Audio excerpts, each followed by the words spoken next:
به نام خداوند آرامش بخش و صلح‌خواه، خبرنگاران گرامی و اعضای محترم تیم‌های انتخاباتی نامزدان ریاست جمهوری اسلامی افغانستان به کنفرانس مطبوعاتی اعلام موجودیت جرگه مشورتی نامزدان ریاست جمهوری و میانجیگری این جرگه در باب صلح افغانستان خوش آمدید. د محترم الحاج قاری صاحب علي احمد احمدي څخه په خورا درنګ هیله کیږي چې دریز لور ته تشریف راوړي او د قرآن عظیم شان په څو مبارک آیاتونو سره زموږ نننی پروګرام ته لا ښکلا وروبخي. أعوذ بالله من الشيطان الرجيم بسم الله الرحمن الرحيم وإن امرأة خافت من بعلها نشوزا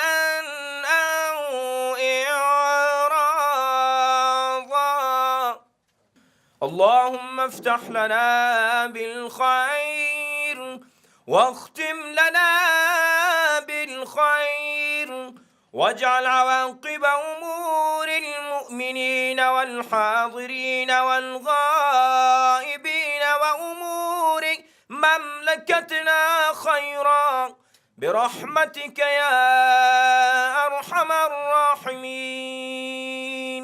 سپاسگزارم از قاری صاحب. به پاس و احترام سرود ملی افغانستان به پا می‌خیزیم.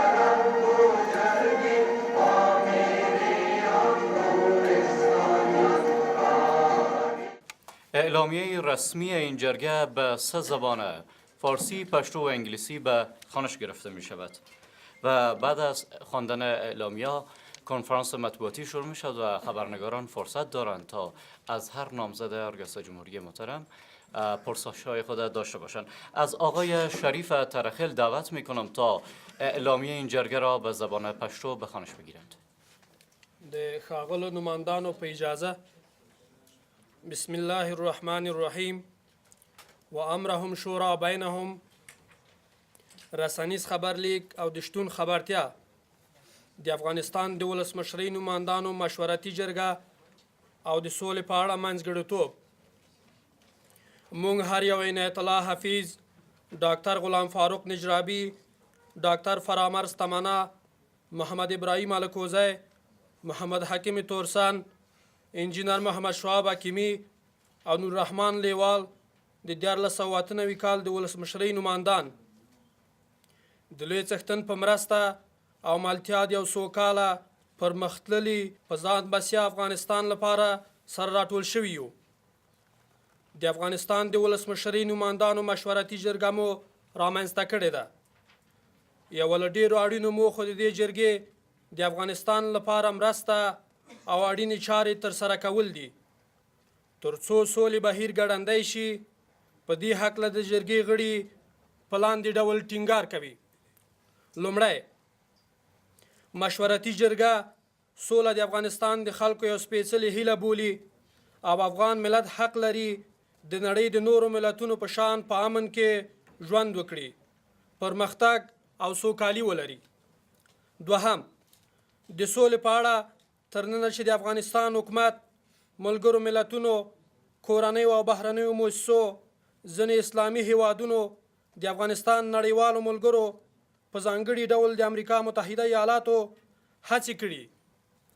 سره له دې چې دغه هڅې د پام وړ پایلې نه لري، بیا هم د ستایلو وړ دي.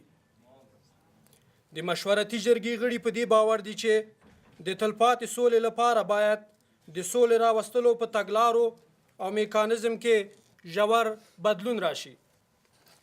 دریم، سوله په افغانستان کې په یو پیچلي او څو اړخیزه لوبې بدله شوې. د مختلفو لورو ښکېل کېدلو د سولې بهیر لا پیچلی کړی دی. نو له همدې امله باید د سولې په برخه کې ښکېل لوري راکم شي. پر ځای د خبرو اترو په کیفیت او پایلو ترلاسه کولو باید ټینګار وشي. څلورم، د سیمې له ټولو هیوادونو مننه کوو چې د افغانستان ټیکاو د سیمې ټیکاو لپاره ګټور ګڼي او زموږ هیواد کې د امنیت راوستلو لپاره یې هڅې کړي دي. مشورتي جرګه په دې باور ده چې د سیمې هیوادونو تګلارې د سولې په برخه کې نه دا چې کومې څرګندې پایلې نه لري، بلکې د اړوندو هیوادونو د ګټو ټکر د سولې بهیر لا پیچلی کړی دی. پنځم، مشورتي جرګې غړي چې د تیرو 40 کلونو ناخوالو کې ښکېل نه وو، بلکې د هیواد بیا رغونه کې ستره ونډه درلوده او تل یې د خپلو ولسونو ترڅنګ ولاړو، کولی شي په غوره توګه د افغانستان په لانجه کې د ښکلو لورو ترمنځ منځګړیتوب وکړي. دا منځګړیتوب یوازې د افغانستان د لانجې د حل په موخه وي تر څو د سولې پیچلې غوټه پرانیستل شي. شپږم، د یادونې وړ ده چې د مشورتي جرګې غړي د ولسمشریزو ټاکنو لپاره ځانګړي پروګرامونه او په ټول هیواد کې پراخ ولسي ملاتړ لري. کولی شي له دغه ملاتړ او وړتیا څخه د سولې د خبرو لپاره د ټولو ښکېلو لوریو افغانستان حکومت، طالبان او متحده ایالاتو جمع ناټو ترمنځ د منځګړیتوب لپاره ګټور پریوزي. تر څو هیواد ته امنیت راستون شي، پاتې د نه وي چې په هیواد کې نور داسې لوري چې ورته توان او وړتیا ولري نشته چې د افغانستان قدرمن ولس په ملاتړ د سولې منځګړیتوب وکړي. اووم، مشورتي جرګه چمتو ده چې د سولې په بهیر کې د ټولو ښکېلو لورو سره په اړیکه کې شي او د افغانستان د سولې په بهیر کې په بې پرې او سمه توګه منځګړیتوب وکړي. اتم، مشورتي جرګه د پورتنیو ولسمشریزو ټاکنو ډلو ترمنځ د سولې بهیر کې د پرمختګ، رڼو ټاکنو رامنځته کولو او نورو ملي چارو کې د همغږۍ او همکارۍ په موخه رامنځته شوې ده. همدارنګه د جرګې ټول غړي د پورتنیو موخو په ترلاسه کولو باور لري او ورته ژمن او متحد دي. ومن الله توفیق. ژوندی دې وي افغانستان، تل دې وي افغانستان. د پروګرام په دې برخه کې پناه صاحب ته بلنه ورکوو چې راسي او د دري متن ستاسو درانه حضور ته وړاندې کړي. محترم پناه صاحب. بسم الله الرحمن الرحیم و امرهم شوراه بینهم. اعلامیه مطبوعاتی در مورد اعلام موجودیت جرگه مشورتی نامزدان ریاست جمهوری افغانستان و میانجیگری در باب صلح. ما هر یک عنایت الله حفیظ، غلام فاروق نجرابی، فرامرز تمنا، محمد ابراهیم الکوزی، محمد حکیم تورسن، محمد شهاب حکیمی و نور رحمان لیوال نامزدان ریاست جمهوری سال 1398 افغانستان با استعانت از ذات یکتای بی همتا و با امید به داشتن یک افغانستان امن، توسعه یافته و دارای شهروندانی مسلمان، آزاد، آگاه و مرفه گرد هم آمده و جرگه مشورتی نامزدان ریاست جمهوری افغانستان را تشکیل دادیم. یکی از اهداف مهم این جرگه کمک به صلح افغانستان و فراهم آوری تسهیلات لازم و سرعت بخشیدن به پروسه صلح می باشد. برای تحقق این خواسته اعضای جرگه بر موارد آتی تأکید می نمایند.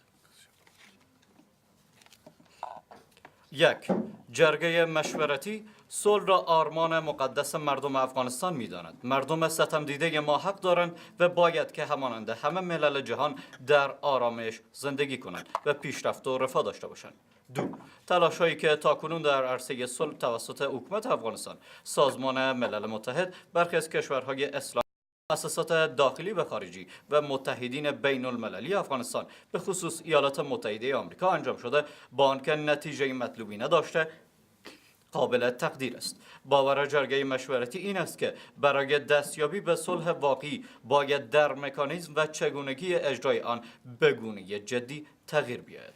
3. صلح در افغانستان یک مفهوم پیچیده، چند بعدی و مبهم است. وجود بازیگران متعدد بر این پیچیدگی و ابهام افزوده است. لذا باید تعداد بازیگران دخیل در صلح کم شده و بر کیفیت و نتیجه دهی مذاکرات تاکید بیشتر صورت گیرد. با ابراز امتنان از تمامی کشورهای منطقه که ثبات افغانستان را برای ثبات منطقه مؤثر می‌دانند و برای آوردن امنیت در کشور تلاش کردند. جرگه مشورتی بدین باور است که مکانیزم های منطقی موجود برای تأمین صلح نه تنها که نتیجه مطلوبی برای کشور ما نداشته بلکه تعارض منافع کشورهای ذی‌دخل بر پیچیدگی صلح افغانستان افزوده است. پنجم، جرگه مشورتی با توجه به اینکه هیچ یک از اعضای آن در خصومت‌های 40 سال اخیر دخیل نبوده بلکه در بازسازی و خدمت به مردم خیش سهم برازنده داشته و همیشه در کنار مردم خیش ایستادن میتواند به نحو شایسته میان طرفین درگیر در منازعات افغانستان میانجیگری کنند. این میانجیگری صرف به هدف پایان بخشیدن به ناامنی‌های کشور و گشودن گره‌های کور صلح است. 6. با توجه به اینکه اعضای جرگه مشورتی دارای پروگرام‌های مختلف برای انتخابات ریاست جمهوری میباشند و همچنان حمایت و پشتیبانی وسیع مردم افغانستان را با خود دارند، برای پیشبرد مذاکرات صلح میان تمامی جوانب ذی‌دخل که شامل حکومت افغانستان، طالبان و ایالات متحده بر علاوه ناتو مؤثر واقع میشوند تا آرامش و امنیت به کشور ما بازگردد. بدیهی است که این جانب دیگر چون این توان و ظرفیت را ندارد که با پشتیبانی مردم شریف افغانستان در عرصه صلح میانجیگری کند. 7. جرگه مشورتی آمادگی آن را دارد تا با تمامی جوانب درگیر در افغانستان مذاکره کند و به صورت بی‌طرفانه و برابر در بین آنها میانجیگری کند. 8. جرگه مشورتی میان تیم‌های انتخاباتی فوق الذکر ریاست جمهوری به منظور پیشبرد پروسه صلح، انتخابات شفاف و دیگر مسائل ملی تشکیل شده است. فلذا تمام اعضای جرگه جهت به دست آوردن اهداف متذکره باورمند بوده و متعهد میباشند. از آقای دکتر صاحب بلال دعوت میکنم تا متن این اعلامیه را به زبان انگلیسی به خوانش بگیرد. Press release of the inauguration of the consultative Jirga of the Afghan presidential candidates and its roles for mediation in peace process. We, Inayatullah Hafiz, Dr. Ghulam Farooq Nijrabi, Dr. Faramarste Tamanna, Muhammad Ibrahim Alakozai, Muhammad Hakim Tursan, Engineer Muhammad Shahab Hakimi, and Nur Rahman Lewal, Afghanistan 2019 presidential election candidates, with the help of Almighty Allah and hoping for a peaceful, prosperous, and independent Afghanistan, with free, informed, and prosperous citizens, have come together and established the consultative Jirga of Afghan presidential candidates. One of the principal goals of this Jirga is to facilitate and accelerate the peace process in Afghanistan. In order to achieve this goal, the members of the Jirga emphasize the following points. 1. The Jirga recognize peace as a sacred desire of the people of Afghanistan. Like all other nations around the world, the Afghan people have the right to live in a peaceful, prosperous, and secure environment. 2. The Jirga appreciates the efforts that have been made so far by the government of Afghanistan, the United States, Islamic countries, NGOs, international partners, especially the United States. Though these efforts have not yielded any tangible results, members of the Jirga believes that to achieve sustainable peace, there need to be bringing some serious changes to the current mechanism and the procedures developed for achieving peace. 3. Peace in Afghanistan is a complex, multifaceted, and ambiguous concept. The existence of numerous actors has added to its complexity and ambiguity. Therefore, the number of actors involved in the peace process should be reduced and emphasis should be placed on the quality and outcome of the peace talks. 4. While appreciating countries of the region for considering the stability of Afghanistan as essential for the stability of the region and for their efforts toward bringing security in Afghanistan, the Jirga believes that not only the regional mechanism for peace have not been able to bring desired outcomes for Afghanistan, but also the conflicting interests of the involved parties have added to the complexity of peace process in Afghanistan. 5. None of the Jirga members have been involved in the hostilities of the past 40 years and have instead been engaged in the reconstruction and development of their country, always serving their people and standing with them. The Jirga members are therefore well positioned to mediate between parties to the conflict in an effective and deserving manner. This mediation is solely aimed at putting an end to the conflict and overcoming the complexities of the peace process. 6. Given the fact that members of the Jirga have diverse presidential programs and have broad public support, they can contribute effectively to the peace talks between all involved parties, namely the Afghan government, the Taliban, the United States, and the NATO, with a view of bring peace and security to Afghanistan. Currently, no other parties has such capacity and public support to mediate in the peace process. 7. The consultative Jirga is ready to contact and negotiate with all parties to the conflict and mediate in an impartial manner. 8. The creation of this Jirga provides a framework for cooperation among the presidential candidates in promoting free and fair elections, advancing the peace process and other matters of national interest. All members of the Jirga are committed to achieving the above-mentioned goals. ومن الله توفيق. Kabul, Afghanistan, Sunday, 17 March 2019.